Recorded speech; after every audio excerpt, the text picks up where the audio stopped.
Sampurasun Barai Cakra. Sebelum dongengnya dimulai, jangan lupa subscribe, tekan tombol lonceng, terus ditunggu juga nih like dan komen ya.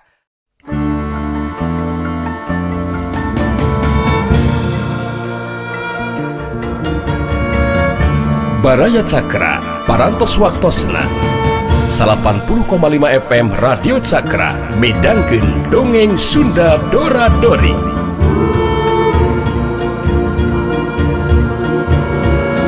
Simkuring sapara kanca ngahaturkeun wilujeng ngadangukeun.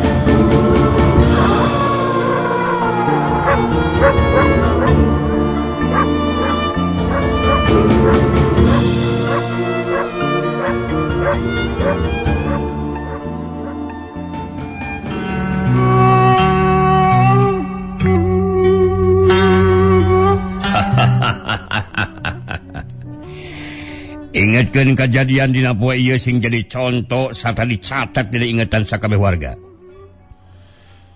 Hei, rengekeun. Mun aya deui anu wani ngabangkang kana aturan jeung katangtuan ti dewek, mangka nafsibna bakal sarua jeung si baotang. Dihukum gantung tepikeun ka ngaleletahna, terus eueuh nyawaan.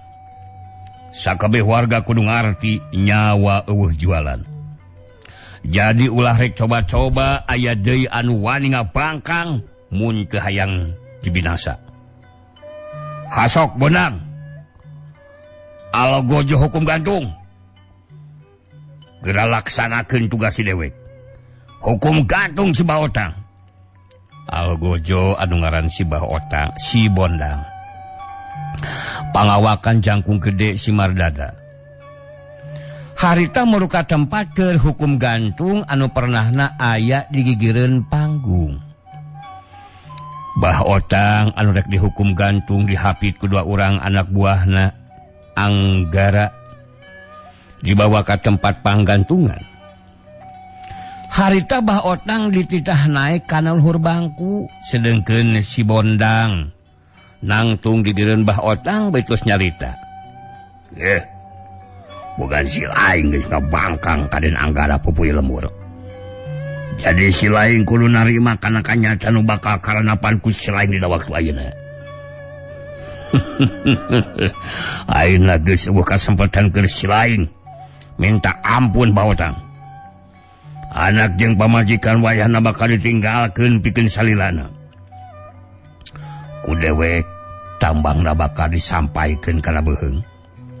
Saterusna tambang ku dewek ditarik, si lain bakal ngagulantung dina kayaan letah ngelel terus eureuneng hapan. Si bontang geus rek nyampaikeun tambang kana beuheung Bah Otang anu harita geus teu loba dicarita, bangun geus pasrah kana nasib anu tumiba ka dirina. Tapi samemeh tambang disampaikeun ngajadak harita aya anu ngagajang luncat terus nangtung teu jauh ti tempatna si bontang. Tetela anu datang teh manggali geuningan. Si bontang kageteun muralang ka manggali bari nyarita, saha si leuing? Rek naon datang ka dieu goblok? Ahai, perkenalkan aku Gali Surali si Jawara idaman yang selalu disukai oleh kaum wanita. Ahai, datang ke sini mau menulungan si Baotang. Sabab aku termasuk dulurnya si Baotang yang tidak mikeun atuh untuk dihukum gantung saat ini. Menjadikan tindakan yang kejam telenges kepada sesama dan sungguh tidak membogaan rasa kemanusiaan. Dengan demikian, aku ini si Jawara idaman menegaskan segera bebaskan Bah Otang. Kalau tidak, si bontang anu dipercaya jadi algojo. Puguh we langsung kahudang amarahna. sabab aya jalma anyar pinanggih anu ngakukeun dulu nabah otang minta supaya anu rek dihukum gantung teh dibebaskeun. Ningali kana tangtungan manggali puguh we si Bontang nguntup nakeran. Yah, si aing bener-bener geus bosan hirup sagali. Make jeung nyebutkeun jawara idama sagarupa sia. Kurang ajar sia. Dewe kareka deng ayeuna di dunia kajawaraan jago. Anu katelahna si jawara idaman. Kurang ajar sia. Pamenta si lain sangka si bah otang dibelaskeun teu bisa. Teu bisa. Mun si lain kekeh maksa, si lain anu tinggal di podangan ku dewek sagali. Ahai. Kamu jangan merasa membogaan pangawakan yang jago gede, bro. Kemudian aku menjadikan akan takut sama kamu, Bontang. Dulunya si Bonteng.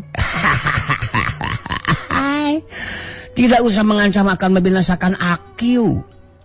Sebab aku ini tidak akan sieun dengan kematian. Kenapa? Sebab 1000 diharuduman, salaksa dihalang-halang, saketing dipindingan. Kalau sudah saatnya harus mati, ya tentu akan mati. Akan tetapi aku lebih baik mati berkalang tanah daripada hidup bercermin bangkai Sebonteng. Si Bontang mesat bedogna. Mangga lagi gancang mesat bedogna. Si Bontang ngagajleng kan tempat anu lega. Manggali nuturkeun. 2 jirim harita adu hareupan. Srog. Si Bontang ngawangun pasangan bari nyarita di barung jeung seuri. Yeah.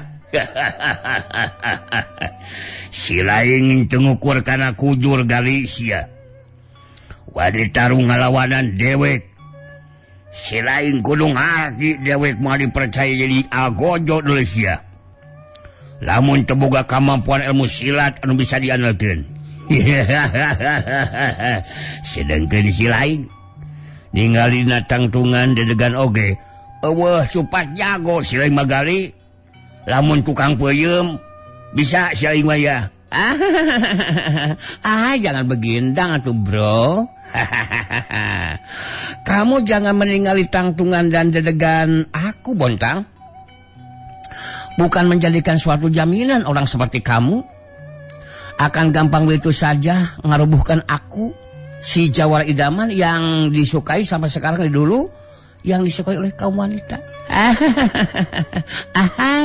Lebih baik sekarang mah buktikan sama kamu kalau memang akan mampu membinasakan aku Sabonteng.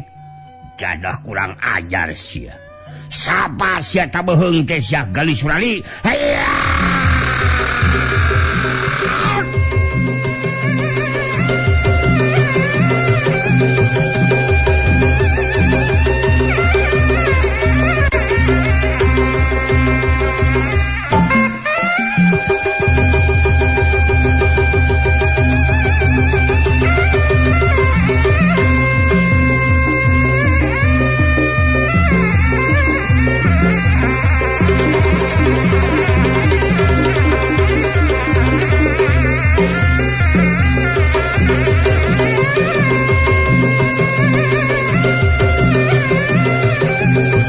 Jurela cilung si Bontang maju nerajang. Sanajan pangawakanana jangkung gede si Mardada, tapi gerakanana kawilang cepet nandakeun boga kamampuan ilmu silat anu teu bisa dianggap enteng. Kamampuan ilmu silat si Bontang memang leuwih punjul. Teu matak aneh mun dina sababaraha geprakan manggali jadi kadeseh ku anu jadi lawan. Waktu manggali nagis bedog lawan anu rek nyabat kana lebah dadana. Harita ukur geseh waktu sang renghapan sanggeusna manggali nagis bedog lawan, harita suku katuh si Bontang najong pigelang leungeun kasuh lawan ngajadikeun bedog manggali lepas nya caklanana. Sauk hiuk tang, sat hiuk deges. Meh bareng jeung lepasna bedog tina ceklan lawan. Harita si Bontang ngasupkeun panarajang leungeun kencana ngahantem kana dada lawan. Ngajadikeun manggali ngabangkieung mundur ka tukang. Sat hiuk deg des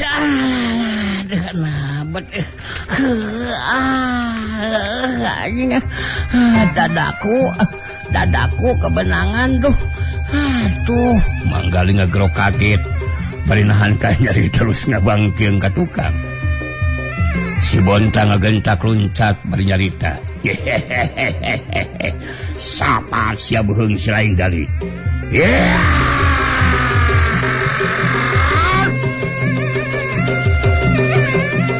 Si Bontang ngagajang luncat, bedogna ngarah kana beheung lawan. Sedengkeun manggali dina kayaan keur ngabangkeun ka tukang, pamohalan bisa nyingkahan eta panarajang lawan. Tapi samemeh bedog si Bontang nyabot kana beheung lawan. Harita ngadadak aya nu ngacorak datang satosna nagis bedogna si Bontang. Sauk hiuk, apa butuh hiuk tang. Dalik deug. Si Bontang ngadalik deug ka dolong mundur ka tukang. Mangsa bedogna ditakis ku jirim anu anyar datang. Si Bontang gancang mancukeun tangtunganana bari mahatikeun ka cirim anu anyar datang. Si Bontang jadi kageteun sageusna sidik anu geus nakis bedogna teh budak lalaki mangkat rumaja anu taya lian ti Nang Bule. Anu leuwih kagetna deui sabab Nang Bule ngagunakeun regang garing dipake pikeun nakis bedogna. Manggali anu geus bisa mancukeun tangtunganana. Harita ngalengkah maju ngadeuketan si Nang Bule anu mancu dina tangtunganana. Satosna manggali nyarita ditujukeun ka si Bontang.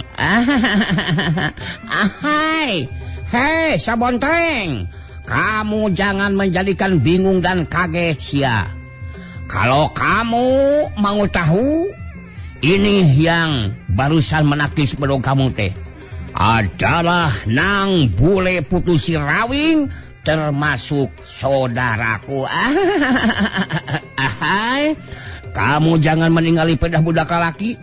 Sabab tadi ka Bandungan sama kamu bedog ditakis pakai regang garing dan kamu ngadarik deuk ka tukang.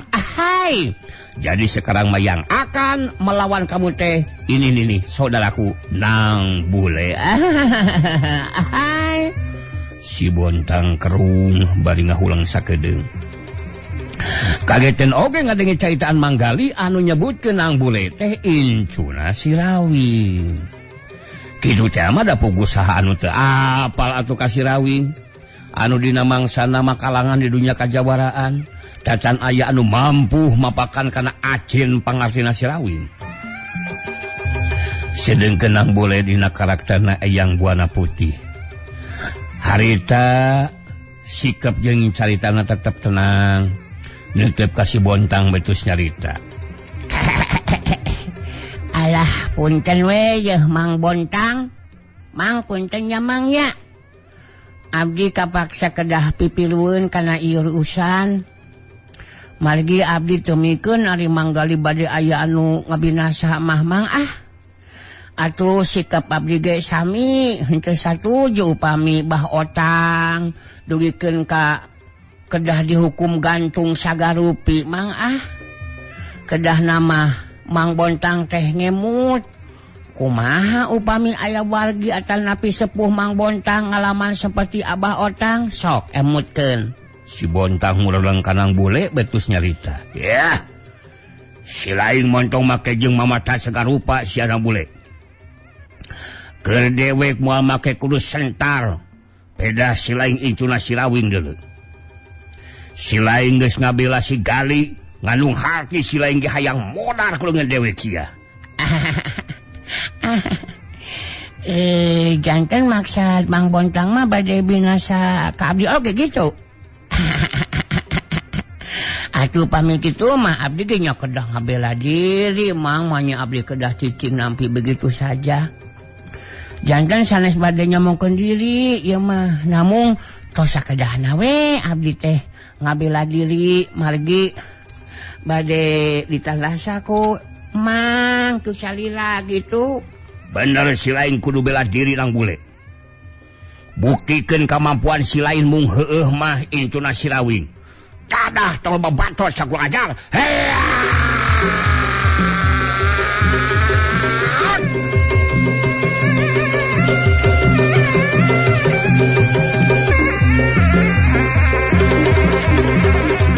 Jeung sabrut si Bontang majuna rajang bari metakeun bedogna.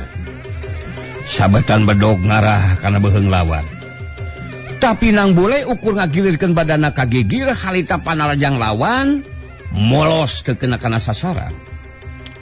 Saukieu kilo plos. Meh bareng jeung ngeplosna panarajang lawan.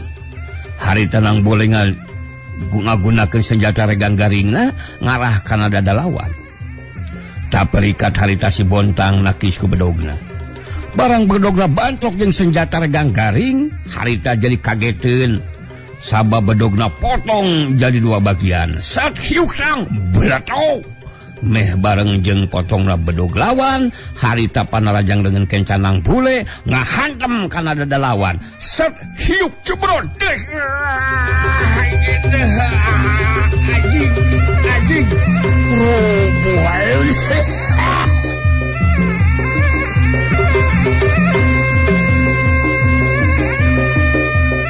Si Bontang ngageronahan ka nyeri bari ngajengkang ka tukang. Terus rubuh ngababengkang. Anu ngabandungan kana lumangsung neta kajadian jadi karageteun kitu deui Anggara si Cakar Setan sabab kan saukur-kudu ageprakan si Bontang geus dirubuhkeun ku Nang Bule. Jorela celung celegedeg. Anggara si Cakar Setan ngacuela terus mancuh dina tangtunganna di hareupeun Nang Bule. Para warga anu nyaksian kana eta kajadian jadi pada rarecok jeung pada baturna. Rasa salempangan oge siga nama ningali Anggara si Cakar Setan anu bakal ngayunna Nang Bule. Halah. Cuma jadi keketegan ya hate. Aduh. Caku hanteunya eta budak lalaki anu ngaran Nang Bule teh memang hebat ye. Bisa gancang ngarubuhkeun si Bontang. Tapi ari kudu ngalawanan Anggara si Cakar Setan mah. Amoeng jelas sain talingan anak eta mah. Bener henteu Abah? Ya ulah wakaboga pamitilan tepi kalawadi ya dunya. Abah ada ngomong Abah ada sing leungeun tong ngopepang kalabujur Abah lain da teh dihajawa gitu nya. Ada dikira teh walu hebat teh bujur nyai teh. Kira mah siapa nih? Heudak kitu nyai. Sawa beda budak lalaki anu ngaran bujur disarwakeun jeung waluh Gusti Agung. Aduh ngaran si Nang Bule teh intuna si Rawing eta teh nyai. Kabuktian si Bontang anu jangkung gede saukur kedua geprakan bisa dirubuhkeun. Bener henteu Jang Acim? Atunya eta Nang Bule teh lain budak samarangan. Aduh apaan akeuna oge anu nalah si Rawing akeuna teh geus kasohor waktu keur makalangan di dunya kajawaraan. Jih, apaan aya paribasa teng manuk teng anak melaku kuncungan. Jadi si Ece teu kudu ngarasa salempang. Kuring mah pokona mah ieu mah geus apa di baheulana. Nah, ari Ece mah lila naon ya Jang Acim nya. Anu jadi selampang teh apaan Anggara si Cakar Setan mah kejem talangeus jelemana. Moal disebut si Cakar Setan mun cakaranana teu matak ngabayakeun lawan kitu Jang Acim. Anu dipangpaweurekeun teh pugul seloba lawan nu jadi korban ku cakaran kuramo leungeunna anu heuras kawas beusi. Tuh perhatikeun Anggara sakitu galakna sikep jeung caicana oge. Anu ngobrol musirkeun perhatianana ka tempat kajadian. Anggara si Cakar Setan tetep seukeut ka Nang Bule betus nyarita. Nang Bule, si laing montong kumawani pipiluan kana ieu urusan deuleu sakehed. Si laing bisa ngarubuhkeun si Bontang. Anu kamampuan ilmu silat memang disahanapeun dewek sia babel. Jadi dewek montong disarwakeun jeung manehna. Dewek mah disebut si Cakar Setan. Sata jadi pupu ieu lamur mun teu boga kamampuan ilmu silat anu hebat sia. Mohon dari abdi mah, Mang. Saukur ngabela diri abdi mah, Mang. Sareng sanes bade pipiluan kana ieu urusan abdi mah. Mung tindakan ngahukum gantung ka Abah Otang teh mangrupi tindakan anu kejem tindakan anu telenges kasa sama. Padahal mang teh apanan pupuh lembur anu kedah adil sareng bijaksana ka wargana, Mang.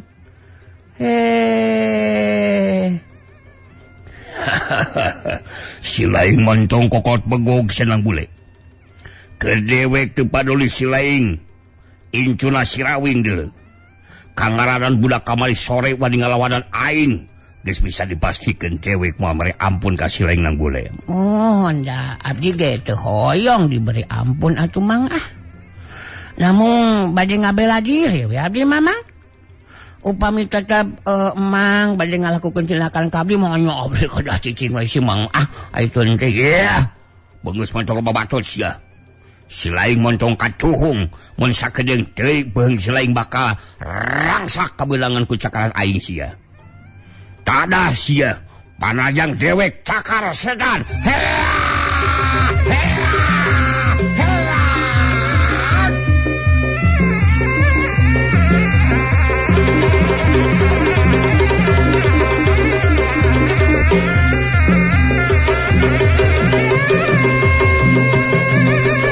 Jurela culung anggara si cakar setan maju narajang langsung ngagunakeun jurus ampuh ilmu silat cakar setan. Ramo-ramo leungeun jadi kuat jeung heuras kawas besi. Tapi nambule ge teu kapalingan gerak. Harita nambule ngimpangan panarajang lawan sapasang leungeun lawan anu ngalakukeun cakaran kana anggota badana. Ai anu disingkahan, aya oge anu ditagis ku regang garing dina cakelan leungeun katuhuna. Siuk hiuk hiuk kiluk plos. Siuk hiuk kingkelak plos. 2 kali panarajang lawan disingkahan kunang bule. Sedengkeun panarajang sakaran anu katelu kalina ditakis cakaran lawan ku senjata regang garingna. Nimbulkeun sora anu ngablentrang. Siuk hiuk sak hiuk tang. Jadi jeug. Anggara ngacari jeug mundur ka tukang. Waktu sakaranana dipendung ku senjata regang garing anu jadi lawan. Anggara gancang mancukeun tangtunganana. Bari merhatikeun nuju lawan, anggara si cakar setan ngomong dina jero hatena, Edan, haram cadah kekuatan tenaga lapisan sedang pulih bener-bener hebat. Regang garing bisa dijadikan senjata saat dipake di ngapendung cakaran aing. Aduh, jadi penasaran piraku ilmu silat cakar setan teu mampu dipake ngabinasakeun sidang bule. Aing kudu ngagunakeun jurus anu luwih ampuh mun kaya kieu mah ieu. Jeung kudu ngaronjatkeun kecepatan gerak jeung kakuatan panarajang. Anggara si cakar setan ngawangun di pasangan bari muleng kana bule terus nyarita. Kamampuan ilmu silat si laing cukup lumayan oge nang bule. Nya lumayan we, Mang. Tapi si laing montong ngimpi pikeun mampu ngungkulan ilmu silat cakar setan anu gunakeun ku dewek. Mohon mah eta menyangakeun we da biasa ke buktosna Mang. Sakedeung deui rangsak sia. Tadah sia. Tadah kurang ajar. Jurus cakar setan pejah raga.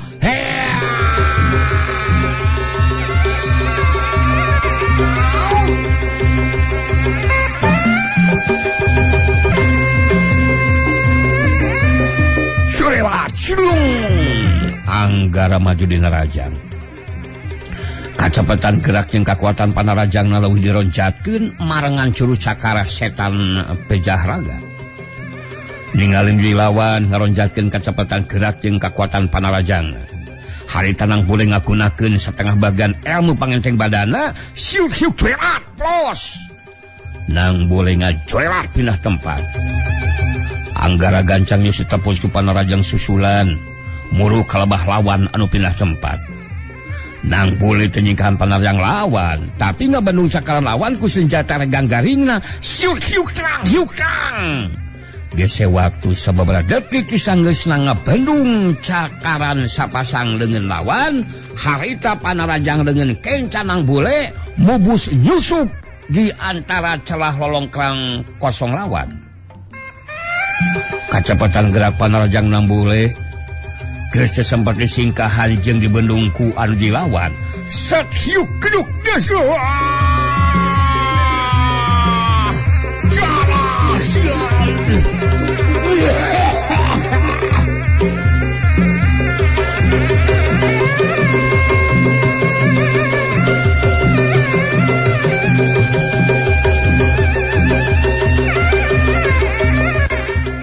Anggara si Cakar Setan ngagero kaget bari nahan ka nyeri terus ngajalig-deg mundur ka tukang tiulengka.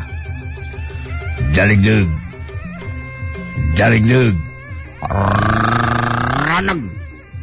Anggara gancang mancuh ke di tangtunganana bari ngatur yang hapa-napasna. Ningali nang boleh aya di pihak anu memang menang angin, harita manggali nyarita semua anu ngagero ditujukeun kanu keur tarung. Hei, Anggara, kenapa sih kamu malah ngadalig-deg mulu ka tukang? Mana kehebatan jurus Cakar Setan teh yang katanya kamu andalkan itu?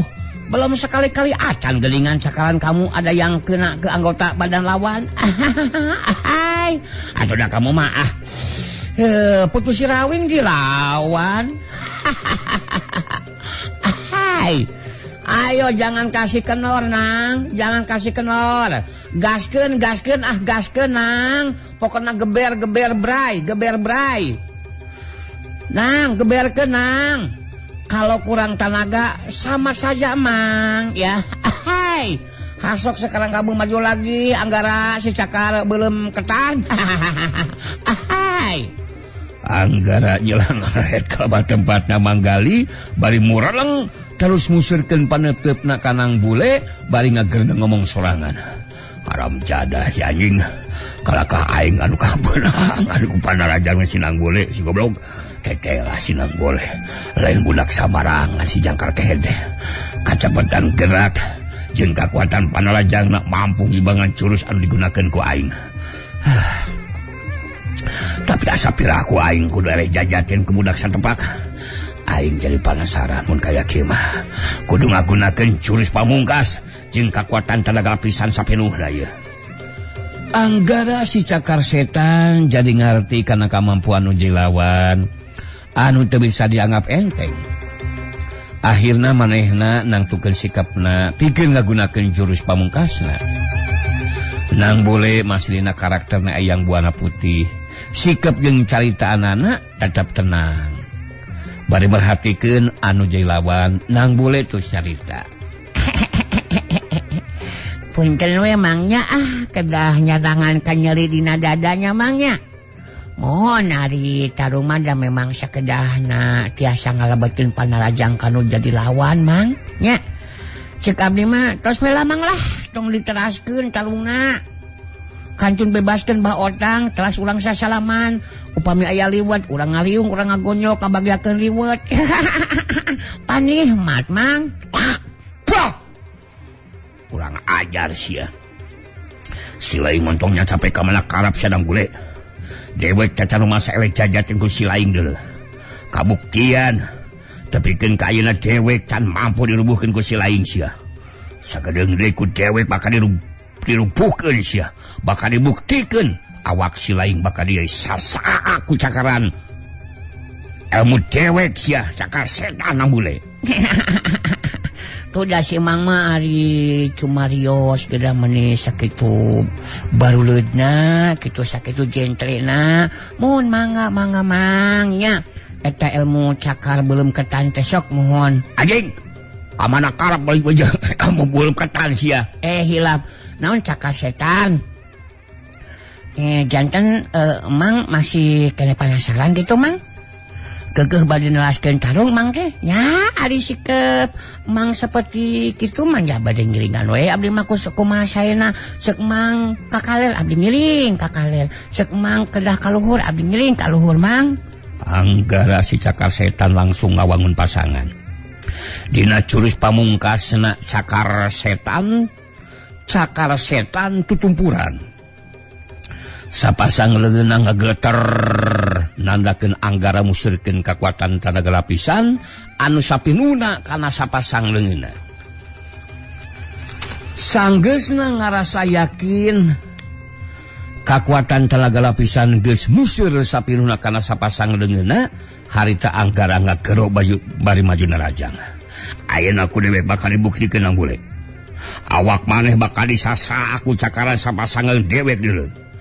Kalah ku mau geus si lain kudu binasa ku leungeun dewek sakurang ajar. Rasakeun sia jurus pamuka sakar setan tutumpuran.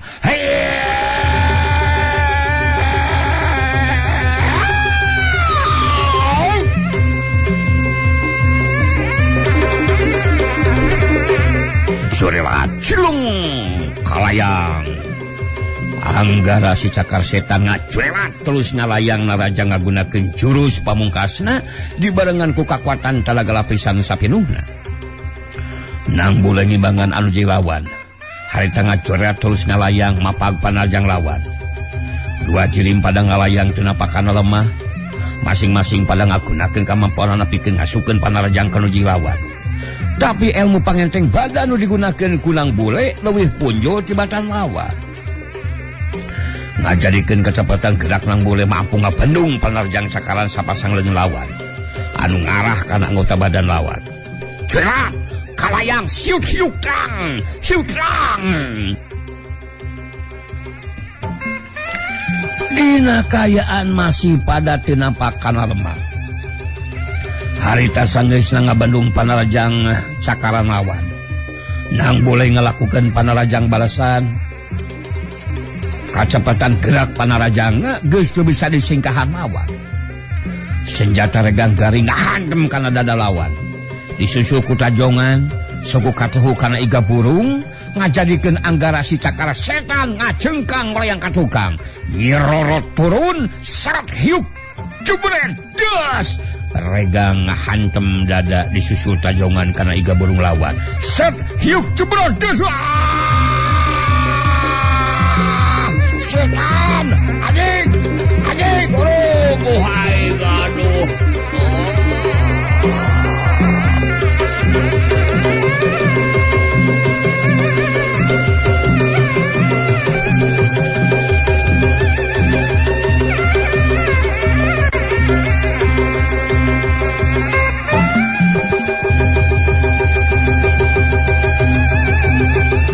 Anggara si cakar setan ngagelonahan ka nyeri bari ngajengkang melayang ka tukang.